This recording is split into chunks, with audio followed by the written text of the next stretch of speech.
નમસ્કાર. જય હિન્દ, જય ભારત.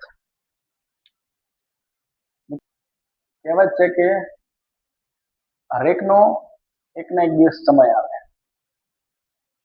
મિત્રો, કહેવત છે ને કે હરેકનો સમય આવે, એ ચાહે વસ્તુ હોય કે વ્યક્તિ હોય. તમે થોડા સમય પહેલા સોનાનો ખૂબ જ બધો ક્રેઝ હતો. લોકો સોનું ખરીદવા માટે પડાપડી કરતા હતા. જેવો જ સોનાનો ભાવ ઘટ્યો, એવી સોનાની વેલ્યુએશન ઘટી ગઈ. એટલે સોનાનો સમય આવ્યો, ચાંદીનો સમય આવ્યો, એમ હરેક વસ્તુનો સમય આવ્યો. પણ આજે તમારા ઘરે આપણે જેની કોઈ દિવસ કિંમત ના કરતા, આ તો કે વસ્તુ સરળતાથી મળી જશે, આની શું વેલ્યુ. આજ તે વસ્તુ માટે લોકો પડાપડી કરી રહ્યા છે. લોકો બે બે કલાક માટે લાઈનમાં ઉભા રહ્યા છે. મિત્રો, તમે કોઈ વિચાર્યું હશે કે ગેસના બાટલા માટે આપણે બે બે ત્રણ ત્રણ કલાક લાઈનમાં ઉભું રહેવું પડશે? જે ગેસનો બાટલો એક કોલ કરવાથી 15 થી 20 મિનિટમાં કે અડધો કલાકમાં આપણી ઘરે હોમ ડિલિવરી કરી જતા, તે ગેસનો બાટલો આજે લેવા માટે લોકો પૈસા તો ખર્ચી રહ્યા છે, ડબલ પૈસા ખર્ચી રહ્યા છે, છતાં પણ બાટલો મળતો નથી. હા મિત્રો, તો મારે તમને મિત્રો વાત કરવાની છે વેલ્યુએશન.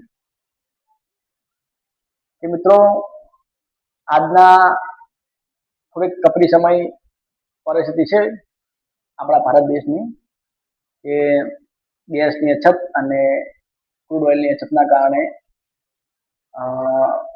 લોકો થોડી હેરાનગતિ કરી રહ્યા છે, હેરાન થઈ રહ્યા છે. મિત્રો, પણ થોડા સમય પહેલા આપણે જે વસ્તુની કદર ના કરતા, જેનું કોઈ વેલ્યુ નતું, તે આજે લોકો જેમ બેંકની અંદર લાઈન માટે લોકો 5-5 કલાક 6-6 કલાક ઉભા રહેતા ને, મિત્રો સેમ કન્ડિશન આજે ગેસના બાટલામાં થઈ છે. લોકો ગેસના બાટલા માટે પડાપડી કરી રહ્યા છે, લાંબી લાંબી લાઈનો લગાવીને ઉભા છે અને ડબલ પૈસા આપે છે. મિત્રો, વેલ્યુએશન નું કારણ છે કે આજે ગેસના બાટલાનો પણ સમય આવ્યો. મિત્રો, જીવનમાં કોઈ દિવસ એવું નહીં વિચારવાનું કે આપણો સમય ક્યારે આવશે. મિત્રો, જીવનનું કોઈ જ નક્કી નથી, ગમે ત્યારે તમારો વારો આવી શકે છે. જેમ આમાંથી ગેસના બાટલાની વેલ્યુએશન વધારે છે, એમ તમારા જીવનની પણ વેલ્યુએશન મિત્રો ખૂબ દિવસ આવશે. ચીજો કરતા હતા ગેસનો બાટલો ઇમ્પોર્ટન્ટ, બધી વસ્તુ કરતા અત્યારે ગેસનો બાટલો બહુ જ વધારે મહત્વનો છે. તો મિત્રો, આ વસ્તુ આવી વેલ્યુએશન. મિત્રો, આ સમય આવ્યો બાટલાનો, કે તમારી જીવનમાં કલ્પના પણ નહીં હોય કે ગેસના બાટલાની આવી ગોલ્ડન સમય આવશે, કે લોકો ગેસના બાટલા માટે કહેવાય ને લાઈનમાં લાગશે, બે બે કલાક 5-5 કલાક ડબલ પૈસા આપશે ગેસના બાટલા માટે. મિત્રો, આ ગેસના બાટલાની સમય આવ્યો, અને મિત્રો તમારો પણ સમય આવશે. મિત્રો, તમે જે કામ કરો છો, તન મન ધન લગાવીને કામ કરજો. જો મિત્રો, નાશવંત વસ્તુ કહેવાય ગેસનો બાટલો. મિત્રો, નાશવંત વસ્તુ ગેસનો બાટલો કહેવાય, છતાં પણ તેનો આ સમય. આપણે તો સજીવ છીએ, આપણે તો ભગવાને બનાવ્યા છે, આપણી સાથે ભગવાન છે, તો આપણો પણ એક દિવસ સારો સમય આવશે આવશે આવશે. બસ મિત્રો, રાહ જુઓ સમયની. કારણ કે જે બાટલાની કિંમત, જે બાટલાની વેલ્યુ 10 દિવસ પહેલા 0 હતી, આજે એની વેલ્યુ બજારની અંદર 3 થી 5 ગણા ભાવ આપવા છતાં પણ આ વસ્તુ મળતી નથી.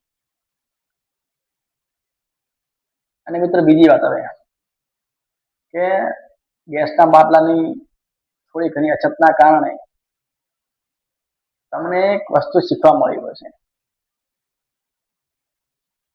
કે વર્ષો પહેલા ગામડાની અંદર આપણી દાદા દાદી હોય કે આપણા માતા પિતા હોય એ ગામની અંદર ગાય હોય ભેંસ હોય તેનું છાણ હોય ગોબર તે લઈ અને ઘરની પાછળ ભીત ઉપર જે છાણા થેપતા હતા કે આ બળતણ તરીકેનો ઉપયોગ લેવામાં આવશે જ્યારે તે સુકાઈ જશે ત્યારે. અને બીજો મિત્રો લાકડા, જે ઘરે ચૂલાની અંદર લાકડા હોય કે છાણા હોય તેના ઉપર રસોઈ બનાવતા તો તેનો સ્વાદ જબરજસ્ત હતો. હવે તો ગેસનો જમાનો આવ્યો, ઇલેક્ટ્રિક સગડી આવી, તેનો જમાનો આવ્યો. તો મિત્રો સ્વાદની આખી રૂપરેખા તૂટી ગઈ. જે ખોરાકની અંદર જે પોષક દ્રવ્યો હોય એ બધા મિત્રો નાશવંત પામ્યા, જેના કારણે મનુષ્યના અંદર અનેક પ્રકારના રોગો થવા લાગ્યા. તો મિત્રો આજે એ તમને યાદ કરાવે છે કે પાછા આવો, તમે તમારી જે જૂની પરંપરા હતી, જે જૂની તમારી શૈલી હતી, જે ચૂલા અંદર લાકડા કે છાણા વડે તમે જે રસોઈ બનાવતા, તે રસોઈની અંદર મિત્રો ભરપૂર સ્વાદ હતો. પૂરેપૂરા પ્રમાણમાં પોષક તત્વો અંદર મળી રહેતા અને જમવાનો સ્વાદ જ કંઈક અલગ આવતો. તો આજે જે લોકોને બાટલા નહીં મળ્યા હોય કદાચ કોઈ કારણસર, તો તે લોકો આજે ઘરે ખાસા વર્ષો પછી ગેસ ઉપર, ખાસા વર્ષો પછી મિત્રો ચૂલા ઉપર લાકડા કે છાણા વડે પોતાની રસોઈ બનાવશે. તો મિત્રો તમને યાદ આવશે તમારી જૂની પરંપરા, તમારી જૂની રીત રિવાજ. એ આજથી 20-25 વર્ષ પહેલા અમે ગામડાની અંદર પરિવાર સાથે બેસી અને ચૂલા ઉપર જે રસોઈ બનાવતા, તે રસોઈનો સ્વાદ આજે તમને જોવા મળશે. તો મિત્રો કહેવાય ને કે જીવનમાં જે થાય ને એ સારા માટે થાય.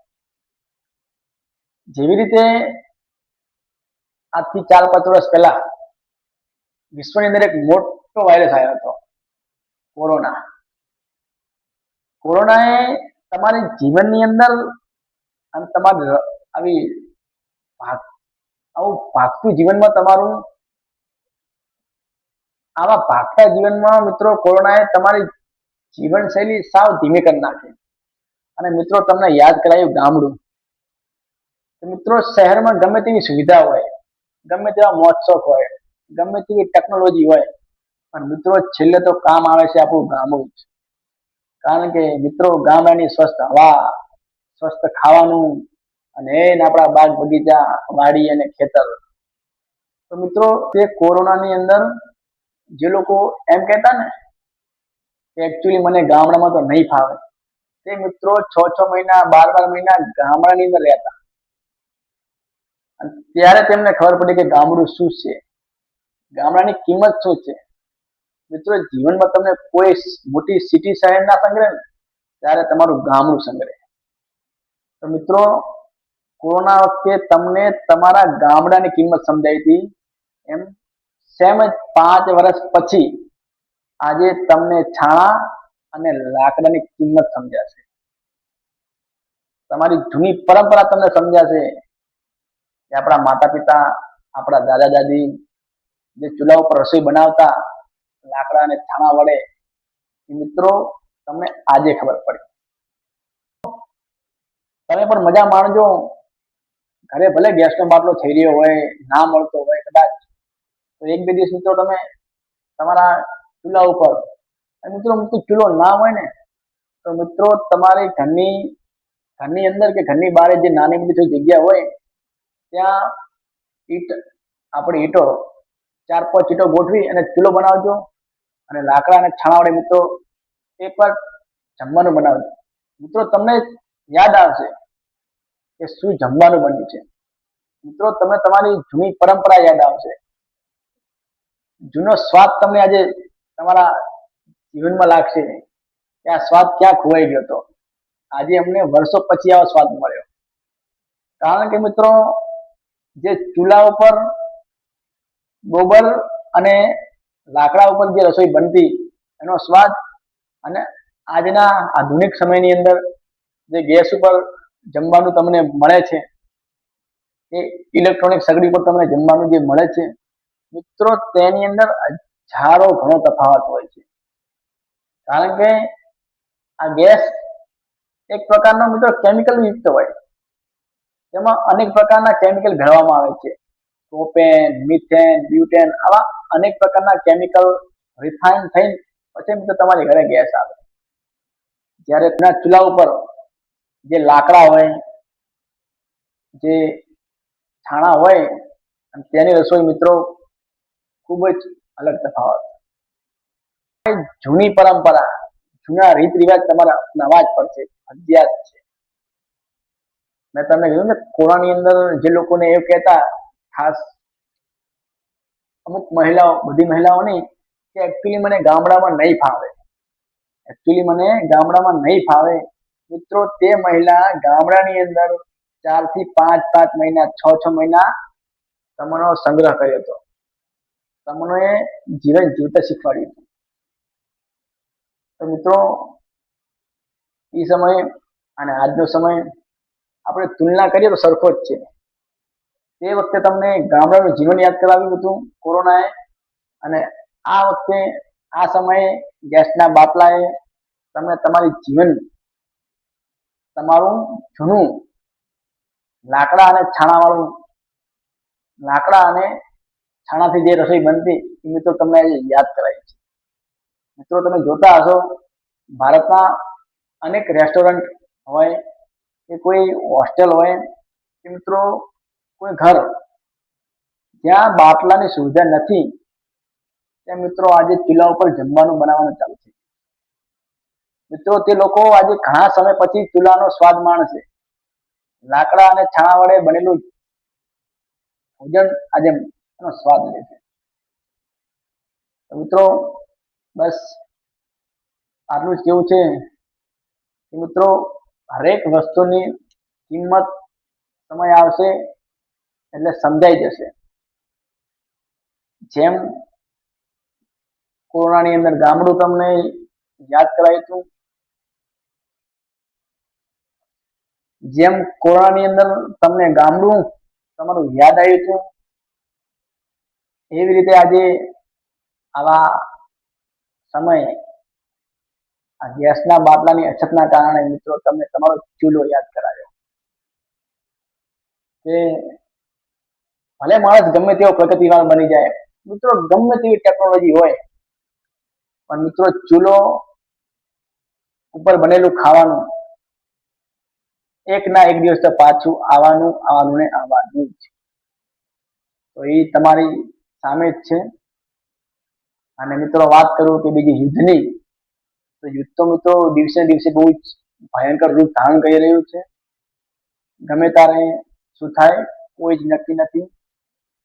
અને બીજું કે ગેસનો સપ્લાય પણ બંધ છે, કારણ કે ઈરાનની અંદર યુદ્ધ ચાલુ થવાના, કારણ કે મિત્રો યુદ્ધના કારણે આપણું જે ક્રૂડ ઓઇલ આવતું એ હોર્મુઝ સ્ટ્રેટ હાલ સંપૂર્ણપણે બંધ છે. અને સરકાર કંઈક ને કંઈક વિચારી રહી છે ઓપ્શનની અંદર, કે કદાચ વધારે યુદ્ધ લાગુ ચાલે તો આપણે આજુબાજુના દેશોમાંથી આપણું ક્રૂડ ઓઇલ મંગાવી અને દેશના લોકોને સુવિધા પૂરી પાડી શકીએ. મિત્રો તે પણ પ્રયાસ બહુ ચાલી રહ્યા છે. મિત્રો ફાઇનલી વાત તો એક જ આવે છે કે તમારે તમારી જૂની પરંપરા ભૂલવાની નથી. જે મહિલાઓ એમ કીધી ને કે મને ચૂલા ઉપર એકચ્યુઅલી જમવાનું નહીં બનાવવાનું, તે જ મહિલાઓ આજે કે આવનારા દિવસોમાં ચૂલા ઉપર જમવાનું બનાવશે. ગેસના બાટલાની અછત છે, કારણ કે આટલો મોટો દેશ અને આટલા મોટા લોકો જે ભારતમાં રહે છે, તમામ લોકોને સુવિધા એક સાથે આપવી એ અશક્ય છે. તો કંઈક ને કંઈક કોઈક ને કોઈક જગ્યાએ થોડી ઘણી તકલીફ રહેવાની છે. તો મિત્રો થોડી ઘણી તકલીફ સહન કરી લેજો. સરકાર આપણા પ્રત્યે ખૂબ જ સંવેદનશીલ છે અને ખૂબ જ સુવિધા આપવા માટે પ્રયત્નશીલ છે. તો મોટું યુદ્ધ ચાલુ છે મિત્રો, તમે પણ સમજી શકો છો કે યુદ્ધના કારણે મિત્રો ભારત દેશ નહીં મિત્રો વિશ્વના તમામ દેશોની અંદર આનું આર્થિક સંકટ છે. તો એવી કોઈ અફવામાં ના આવતા કે યુદ્ધ ચાલુ છે ને ભારતના લોકો, ભારતની સરકાર કઈ કરતી નથી, ભારતના વડાપ્રધાન, ભારતની સરકાર, ઇન્ડિયન ગવર્મેન્ટ, નહીં મિત્રો. આપણે તો મિત્રો બહુ તોય ખૂબ જ શાંતિ છે કે ભલે તકલીફ સાથે તમને વસ્તુ તો મળી જાય છે.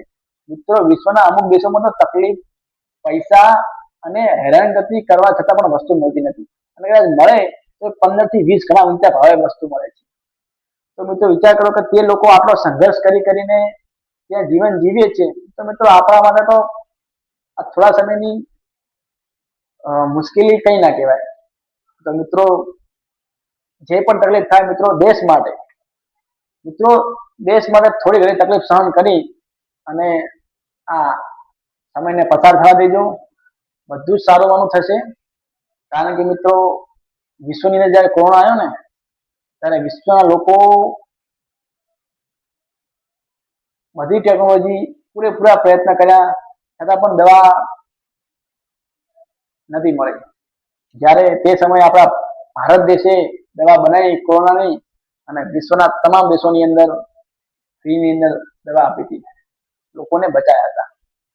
તો મિત્રો જે પણ તકલીફ થાય નાની મોટી, દેશ માટે થોડી ઘણી કુરબાની આપી અને તમે થોડા ઘણા સંઘર્ષ કરી લેજો.